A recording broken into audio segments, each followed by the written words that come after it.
Welcome to the Human Capital Innovations Podcast. We're your source for personal, professional, and organizational growth and development, where we share original research, explore industry trends, and interview executives and thought leaders from across the globe. We hope you join us often for practitioner-oriented content around all things related to leadership, HR, talent management, organizational development, and change management. Maximize your personal and organizational potential with Human Capital Innovations Podcast.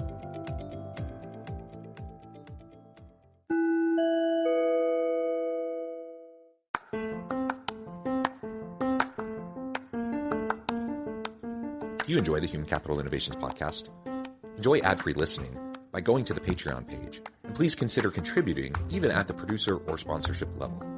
And please leave a review. Thank you for your support.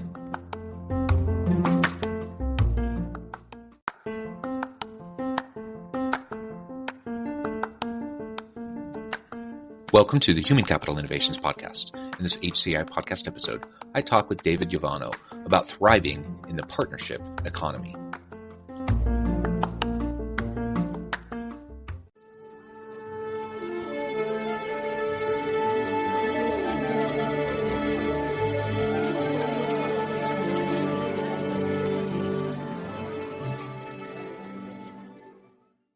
Dave Yovanno, welcome to the Human Capital Innovations Podcast. Thanks for having me, John. It's a pleasure to be with you. You're joining us from Santa Barbara. I'm south of Salt Lake City in Utah. And today we're going to be talking about thriving in the partnership economy. This is really a topic taken from your recent book. You're going to tell us all about that here in a minute. But ultimately, we live in a world where we need partnerships. We can't do everything alone. I'm not sure we ever could do everything alone, but certainly in the modern age, that's just not going to work out for most people. So I'm excited to explore this together. As we get started, I wanted to share David's bio with everybody. Dave Yovanno is responsible for Marin's overall strategic direction and execution. Prior to joining Marin in May of 2014, he first joined Conversant Inc., formerly ValueClick Inc., in 2000 and held a number of leadership positions for U.S. media, including Executive Vice President of Sales and Marketing, General Manager, Chief Operating Officer until 2008. Dave left Conversant in 2008 to be CEO of Gigya, a high-growth social technology SaaS company based in Silicon Valley, and then rejoined Conversant in 2011. Most recently, Dave served as President Technology Solutions for Conversant from 2011 to 2014 and was responsible for the company's technology solutions globally, media solutions internationally, the company's DSP solution, driving cross-solution synergies, and assisting with the company's corporate development program. What a fantastic background and career. A pleasure to be with you. Anything else you would like to share with listeners by way of your background or personal context before we dive on in? No, I just say the sum of it is I've been in the marketing technology space for over 20 years. Had the pleasure to work with a number of the companies that you met with. I got to enjoy the .com rise and fall back in the early 2000s timeframe. Conversant was a public company for a long time, got acquired by Alliance Data Systems. Gigya ultimately got acquired by SAP. So I've seen a lot of ups and downs, certainly, and a lot of trends in the space, which we'll get into here in the program, just kind of like the journey of evolution of businesses, especially in the marketing space. So excited to chat about it here today. Yeah, very good. And why don't we start there and talk a little bit more just about partnerships generally? It's the premise of your book named The Partnership Economy. Why are partnerships so important in this day and age? And then we can talk a little bit more specifically about how your book came to be. Yeah, so lots to unpack with that question. I would just say that partnerships have been around forever. I think what's changed is, when I say partnerships, what I talk about is, people working together, businesses working with each other to kind of help each other out, like referring business. That's generally what we're talking about in the world of partnerships. And it's always been part of business. It's just never been at scale. It's never been required to be at scale, I think, in the past. And there has been some evolution that has, gotten the channel into a position where it is at scale and it's driving meaningful growth. And just one anecdote on that, our largest customers. So at impact.com, just to give you a point of context, we're a platform. I think of it as a business development toolkit. We're helping businesses and partners, find each other. So there's a discovery and marketplace capability. We handle the contracts between them. We're the source of truth on tracking, like who's doing the referrals, and we'll handle payment processing and then just overall program management. So we're a SaaS, a technology platform in this ecosystem, and there are many actors in this ecosystem. But I think when you think of how companies have traditionally acquired revenue or acquired customers, they've relied on traditional channels, typically advertising or all forms of marketing. And if you were to hang with me for a minute and just go back 100 years and how advertising and marketing started really as a channel in terms of mass media, you had radio and TV start roughly in the same year. And what was the consumer experience back then? It was a couple channels. You had a heavily controlled message from an advertiser. And in fact, the commercial kind of was part of the core content. If you remember it back then, we're all sitting around the same stations, we're all listening to the same jingles, all running out buying the products that we were told to go buy. And so, over the course of the last 100 years, it's been like that, where the advertisers were kind of disrupting, the consumer behavior, if you will, with their message, and heavily influencing what people purchase. And then what's changed and what's evolved, if you go back 30 years ago, the internet started, and then roughly 10 years ago, you've had the rise of these social publishing platforms. We're all familiar with YouTube by now. Now you've got Instagram, you've got TikTok, and what's happened is you've got this democratization of commerce content. When we talk about commerce content, this is content that is published specifically about products. And if you think back, when the internet first started, people are just searching for things, their hobbies, finding different information. And, I would say at this stage that we're at right now, there is critical mass of information about products out there that just wasn't at scale, call it 3-4 years ago even. And it's become the primary path and journey of the modern buyer. That it used to be that you would hear that commercial, or you talk to a salesperson if it's a B2B sort of business, and do a little bit of due diligence, but you were making a unilateral decision to buy something based on what you were told. Now the primary consumer journey is, I think Forrester and Jay McMahon, he just moved to a new company called Canalys, I think, cites research there's 22 points of research that a consumer is doing before they make a purchase. I'm not talking about an impulse purchase like a t-shirt or something like that, tennis racket, anything like that. People are doing 22 points of research. They're looking at YouTube videos. They're reading reviews. They're checking blog posts. They're finding anything that they can get. They're comparing things. And so advertising is kind of taking a backseat to this. Like, advertising might create awareness for something. Now it all works together. There's a surround sound effect of how the world of marketing works. So it all works together. But I think the biggest change is that advertising, like think of a TV commercial or magazine ad or anything, has kind of taken a back seat to this world of partnerships and the commerce content that's being published out there. And we'll unpack that a little bit more in a minute, because I know I'm responding with a lot here. Because what's happening is when somebody gets into decision mode, so you think of ADA in the marketing funnel, you've got awareness, interest, the desire, decision, and action.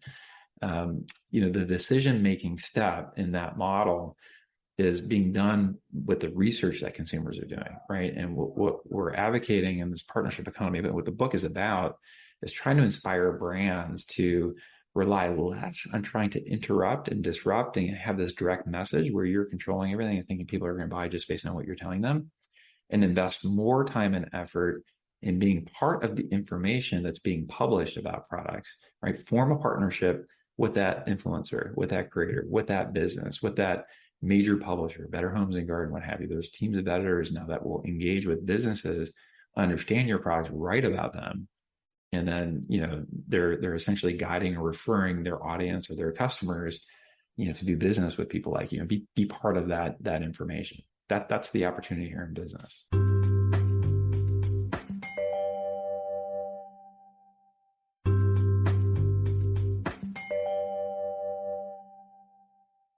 You identified several different types of partnerships that I think many listeners would recognize, and you're approaching this primarily from the lens of marketing partnerships and sales partnerships and sales funnels and those sorts of things, which is really, really important. I'll just zoom out for just a moment before we zoom back in and just acknowledge how important it is for us, regardless of the functional area of the business, that we need to form and cultivate partnerships.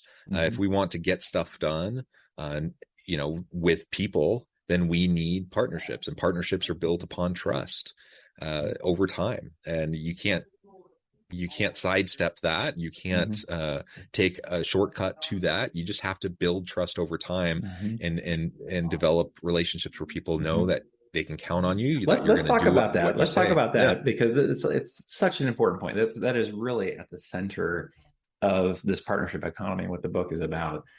If you look at what advertisers have done over the last 100 years that I talk about, what have they done? They've largely not established trust and gone absolutely the other way. Like, they paint this perfect world, this photoshopped image of something that's not reality, right?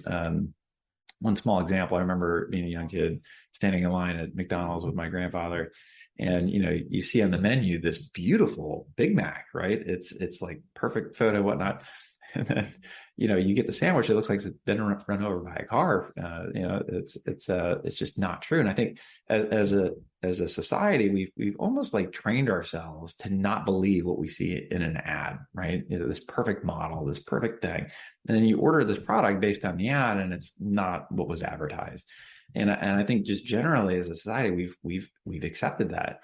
And I talked about the internet starting and then the social publishing platform starting. Just one specific example of that really was YouTube. And this is when I talk about the democratization of information, like the consumer has, taken control because of the lack of trust or just flat out distrust and lying that advertisers have been doing all these years.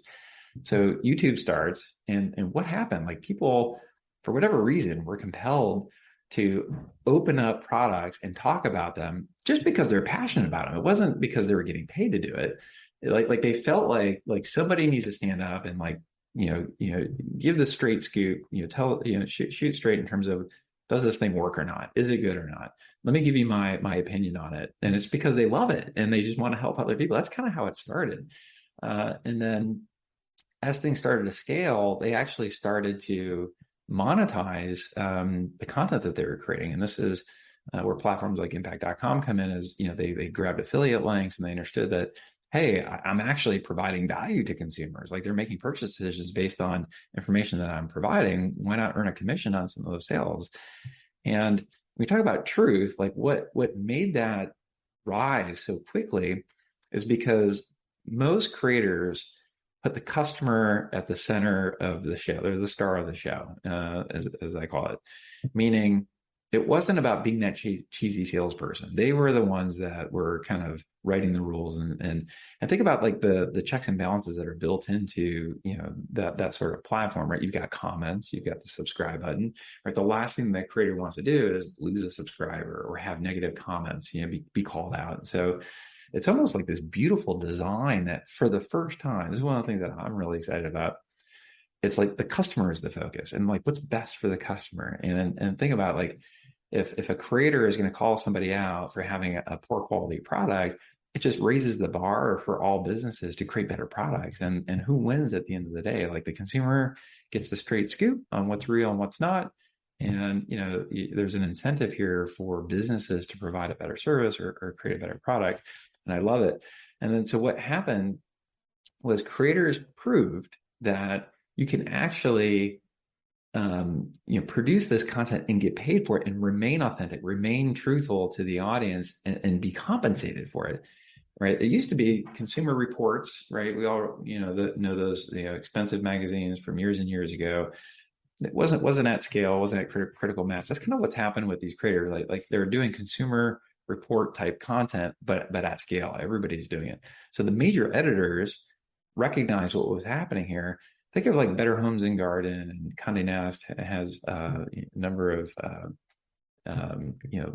publications, Vogue, let's say, where they would just typically write about trends. And there was always like that divide between the content team, the editors that decided what news was fit to print, and then like the editorial, the advertising group, like how they monetize their content. And you always think of like advertising being like a full page between content that was just about, content, I guess.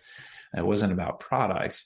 And now what those editors have done is they've recognized what these creators are doing. They can actually, form a partnership with the business, create content about products, and inside that information provide links or other ways to refer business over and be compensated for it, and do it in a way to still remain authentic and truthful with their audience. It's been a complete paradigm shift, and this has all happened, I'd say, in the last 5 to 7 years. This kind of evolution, if you will, in commerce content and how things are published. Now if you look, I was watching like I can't remember the Today Show, one of the major news channels, the morning shows.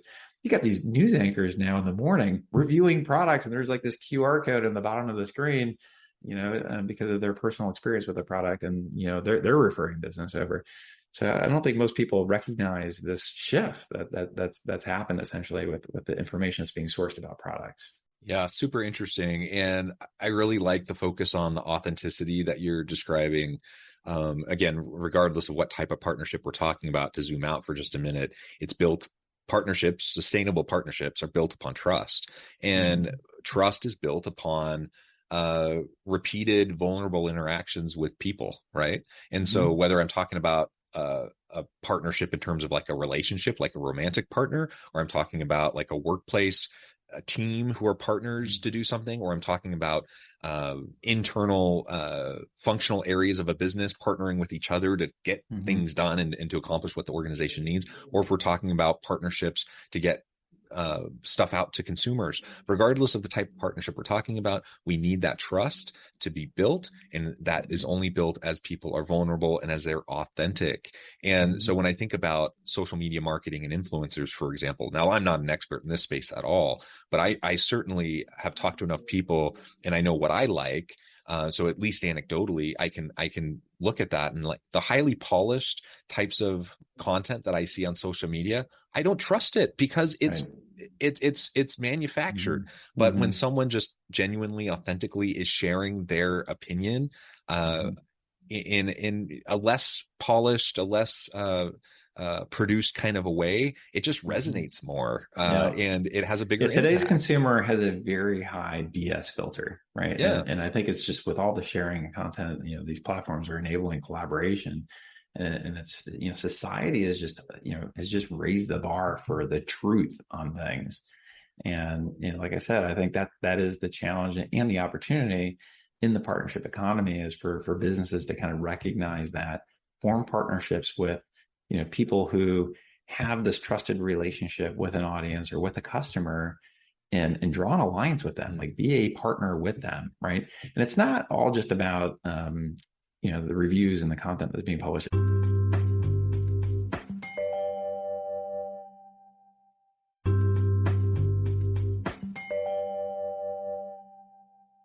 It's also like product experiences. Like what we're seeing on the impact.com platform are businesses that are trying to bring more value to shared customers. Like we have a great partnership between HubSpot and Canva. I don't know if you're familiar with those services. HubSpot is an inbound marketing automation platform. Canva allows mostly businesses to do design things, like designing banners and newsletters and emails and things like that. So while you're using this marketing automation tool, instead of leaving that tool and then going into Canva to do your design work, they have a partnership where they're actually integrated with each other. So inside of the HubSpot experience, you can, if you're not already a customer, you can sign up for Canva.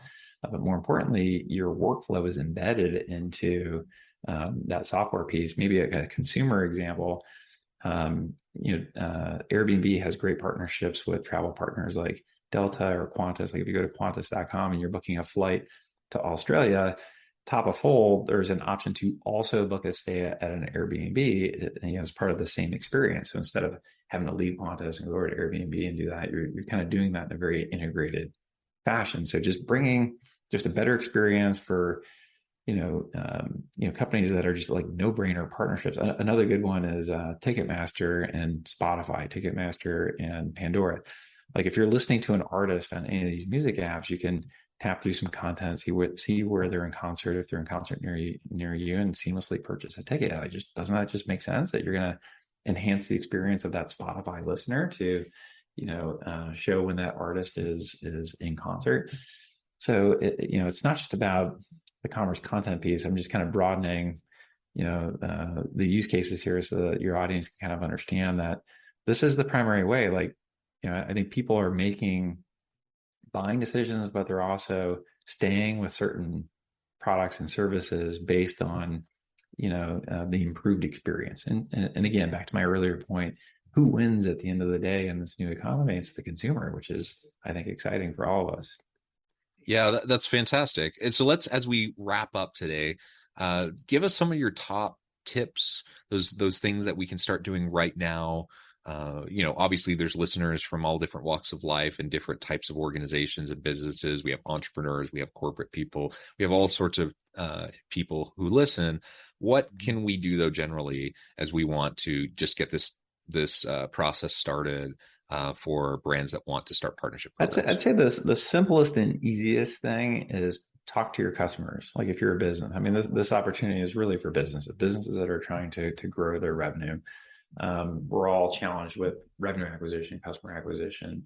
The number one thing is talk to your customers. You can call them, you can sit down with them, you can survey them, but ask where they are sourcing information prior to making a purchase, like yours. What are other businesses that they enjoy alongside yours? And then go reach out to those sources of information or those businesses and explore forming a partnership. I think it's that simple. And it does take a little bit of business development work, if you will. It's not like the coin operated world of advertising where you're putting $1 in, you're getting a click back, from Google. But what I can promise you is that little bit of effort has residual value, right? Meaning, those partnerships are put in place, and there are, videos on YouTube of, different reviews that sit out there for 5 years. Once it's created, that continues to drive residual sales for many clients, residual income for those creators. That's the easiest thing. And then also just recognize what's happening with your cost to acquire customers. This is the other thing that's been accelerating this growth and importance of partnerships as a revenue acquisition channel, is just how expensive it's getting through other traditional channels. It's becoming less efficient for a number of different reasons. I think the modern consumer is not as responsive to traditional advertising for all the things that I mentioned, because of all the examples and reasoning I gave earlier. But it's also becoming very expensive. So if your audience isn't aware, we've lost what's called IDFA. That's the identifier for advertisers within the iOS, Apple's tracking capability. And then Google's announced doing away with their cookie as well as retargeting. All that means is there's been a lot of disruption in big tech. And you effectively can't target, track, and measure an ad on the internet anymore, unless it's inside the walled gardens, meaning the Facebook platforms, Google, Amazon, etc. So you got more demand going into fewer supply sources, and it's caused a huge 100+% increase in ad rates across the board. And so those two things working in tandem, consumers are less responsive to ads, and then ad rates have skyrocketed. You're almost forced, to look for alternatives if you want to remain competitive with regards to revenue acquisition. And it just so happens that at the same time, this opportunity within partnerships is really scaling. I mean, our most mature customers are seeing partnerships contribute 30% of their total revenue mix is coming from their partnerships, but as a channel, it's growing more than 50%. So it's become a real needle mover for business. Whereas, we talk about partnerships have been around for forever. They've just never been a really important channel because no one kind of understood. Platforms like impact.com didn't exist where things are being aggregated and actually managed in a meaningful way. And so now it's become a real critical business driver. Yeah. Thank you so much, David. This has just been a fascinating conversation. I've learned a lot. There's a lot for me to think about. I hope it's been helpful for my listeners as well. Before we wrap up for today, I just wanted to give you a chance to share with listeners how they can connect with you, find out more about your work, your team, and then give us the final word on the topic for today. Yeah, if you'd like to check out the book, we've got a dedicated website. It's called thepartnershipbook.com, or you can just simply go to impact.com and find out more about it. Thank you, David. I hope everyone will reach out, get connected, check out the book. And as always, I hope everyone can stay healthy and safe, that you can find meaning and purpose at work each and every day. And I hope you all have a great week. Do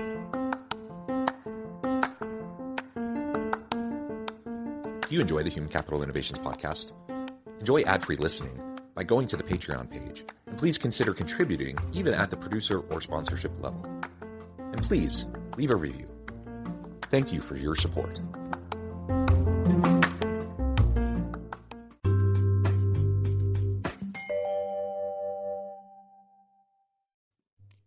Thanks again for joining us for this episode of the Human Capital Innovations Podcast. I hope you stay healthy and safe and that you have a great week.